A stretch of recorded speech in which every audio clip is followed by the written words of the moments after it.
జ్యోతిష శాస్త్రం ప్రకారం ఈ డిసెంబర్ 21వ తేదీ శనివారం రోజున తులారాశి వారు ఎటువంటి శుభ అశుభ ఫలితాలను పొందుతారో తెలుసుకోవాలంటే ఈ వీడియోని స్కిప్ చేయకుండా పూర్తిగా చూడండి.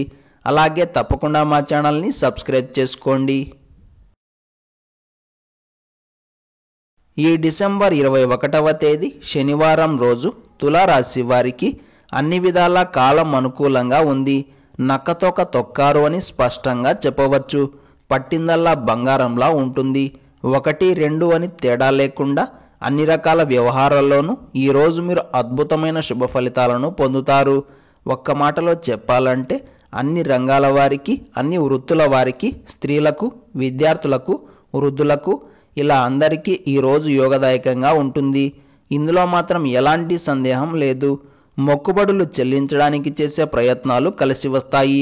దూర యాత్రా ప్రయాణాలకు కాలం అనుకూలంగా ఉంది.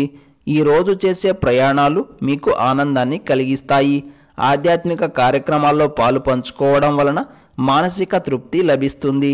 అలాగే ఈరోజు ఇంటర్వ్యూలలో విజయం సాధించడానికి, మొండి బాకీలను వసూలు చేసుకోవడానికి, సామాజిక కార్యక్రమాలకు, ప్రయాణాల యొక్క రూపకల్పనకు ఇలా అన్నింటికీ కాలం చక్కగా అనుకూలిస్తుంది. అయితే ఈరోజు తులారాశి వారు వారి యొక్క మాట తీరు విషయంలో తగిన జాగ్రత్తలు తీసుకోవాల్సి ఉంటుంది. లౌక్యంతో మాట్లాడడం అనేది చాలా అవసరం. ఎంత లౌక్యాన్ని ప్రదర్శిస్తే అంత చక్కటి శుభ ఫలితాలను పొందుతారు. మొత్తం మీద తులారాశి వారు ఈ రోజంతా కూడా బ్రహ్మాండమైన శుభ ఫలితాలనే పొందుతారు. ఇందులో మాత్రం ఎలాంటి సందేహం లేదు. ఈ శనివారం రోజు తులారాశి వారు గులాబీ రంగు దుస్తులను ధరించకండి. దత్తాత్రేయ వజ్రకవచ స్తోత్రాన్ని పారాయణం చేయండి. ఈ శనివారం రోజున ఉన్నటువంటి దివ్యమైన తిథి షష్ఠి నక్షత్రం, పూర్వ పాల్గొని నక్షత్రం. రాహుకాలం ఉదయం 9 గంటల నుండి 10 గంటల 30 నిమిషాల వరకు.